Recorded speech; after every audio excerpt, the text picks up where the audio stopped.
Students, you are welcome to the online audio-video lecture session of Maharashtra Board Junior College. Subject is English, Unit 2, Poetry, the first poem, Cherry Tree by Ruskin Bond. It is very important while you write poetry appreciation to understand about the poet. Indeed, the poet has so many qualities and so much work he has done about the poem that you need to read about him and present it in your appreciations also. Ruskin Bond, born in Kausali, Himachal Pradesh in 1934, who has written hundreds of books. The Room on the Roof, written when he was just 17. He has also published many volumes and autobiographies. He is a recipient of Sahitya Akademi Award in 1992 for English writings in India for this work Our Trees Still Grow in Dehra. Ruskin Bond has also received Padma Shri in 1999 and Padma Bhushan in 2014. Ruskin Bond's most of his written works are influenced by life in the hill stations at the foothills of the Himalayas where he spent his childhood. Today he stays at Mussoorie. Bond's works reflect his Anglo-Indian experiences and changing political, social and cultural aspects of India since all the span of years that he's been doing the work. As a writer, he has written from last 50 years. Bond experimented with different genres of English literature. If you see in the library, you get many of his works based on fiction, short stories, novels, non-fictional works, and also on books on romance, books for children, travelogues, and autobiographical works. His autobiographical works, Scenes from a Writer's Life, and The Lamp is Lit, is a collection of many essays and episodes from his journal. Cherry Tree poem symbolizes the struggles and determination through which a sapling goes through, and he changes during the period of time from a sapling to a tree. Along with the growth of the tree, Ruskin Bond has also expressed emotions with his own childhood experience and along with that of a seed growing into a fruit giving tree. Author symbolically compares goodness to godliness.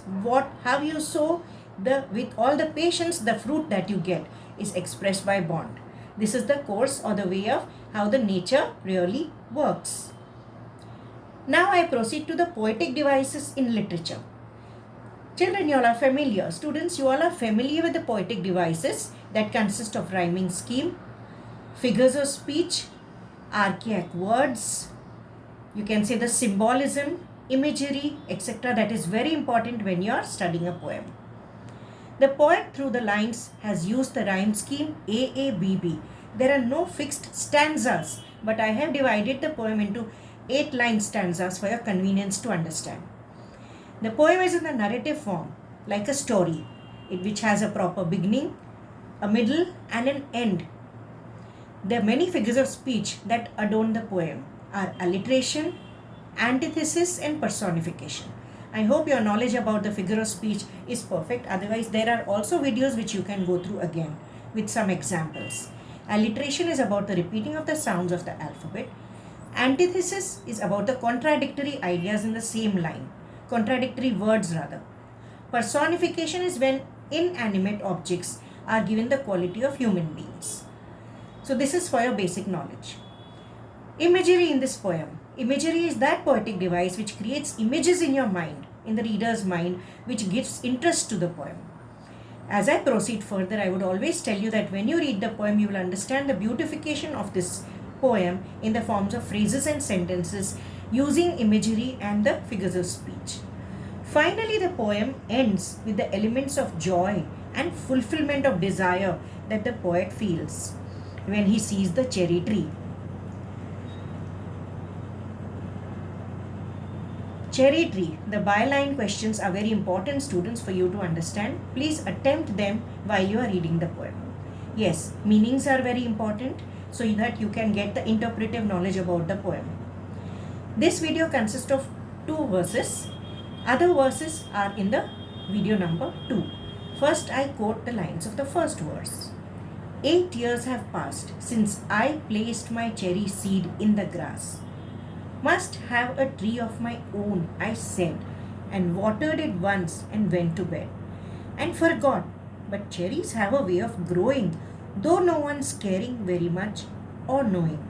And suddenly that summer, near the end of May, I found a tree had come to stay. So this poem is in a way and complete about everything about the poem is put up in this first verse.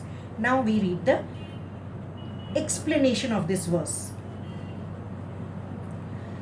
The poem begins with a time-bound element. The poet has grown a cherry tree, past 8 years have gone, by placing a seed in the grass. He watered that once and twice here and there, but finally he forgot about it. So now coming to the linguistic part of the verse. His own desire, poet's desire to grow the tree, is quoted in the direct speech form. Direct speech form and capital letters are used in poem for emphasis. These can be simple questions can be asked on 1 mark based on these elements of the poem. Yes, this also makes it appear the beginning of the story. This stanza is like a beginning of a story. The existence of the tree itself is so important for the poet that he focuses on it patiently throughout its growth. How is it that we understand his poet's patience? The span of 8 years that the poet has focused about looking at the tree. He's tried to understand the little sapling. He sometimes watered it, showing his own care. But usually, what is the instinct of a cherry tree? Instinctively, a cherry tree just grows by itself in nature. It is not an indoor plant to be grown. But yet, poet has his own interest in the tree and he watches it continuously. So the poet here expresses his joy, his curiosity, also his affection for that little sapling, like how a parent has an affection for the little child. So now students, as we are discussing also the linguistic skills, here you have lines based on personification. For an example, a tree had come to stay. The tree is given the human quality to stay, hence it is personification. Now as we move to the next stanza, in the byline you have some meaning, students. What is a scythe? A tool with a long curved blade at the right angle to a long handle used to cut long grass and green. What is blight? Blight that causes damage. Shriveled is dried. The blossoms are fragile. Fragile means weak. Yes, it is true. Thrust, pushed with force, and fierce, aggressive. So now knowing the meanings in the synonyms, you understand the stanza better.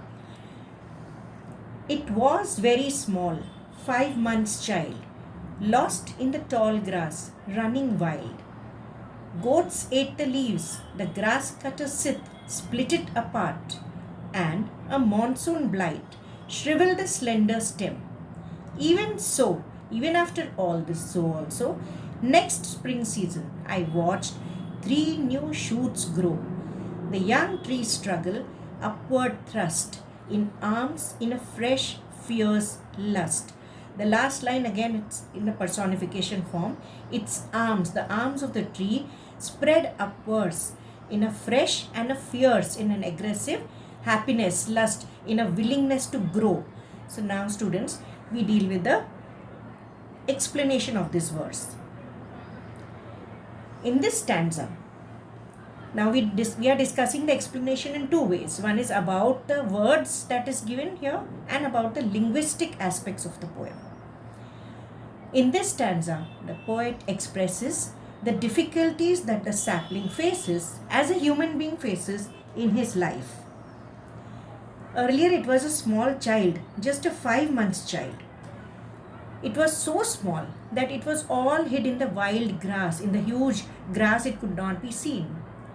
In spite of that, even not getting any attention in the summer month from the poet, it had taken root and was peeping from within the tall wild grass. So what does this signify? Its willingness to grow, its willingness to survive in the land where it was surrounded by the wild grass and other such shrubs and different type of growing plants. Though it was tiny and fragile cherry plant, it was open to so many dangers. Which are the dangers that are quoted here? Goats ate away its leaves, the grass cutter's blade cut it apart, The torture of the heavy monsoon of the weather also caused it to be almost damaged. Its stem was almost empty of the leaves and had dried up. But students, what did the poet notice later on? After some time in the spring season, he noticed the survival spirit of the little plant. In the spring season, the poet found 3 new tender shoots germinated on the stem. So it was the determination of the little plant that it kept on growing. Students, we proceed with the next part of the poem in video 2. Thank you.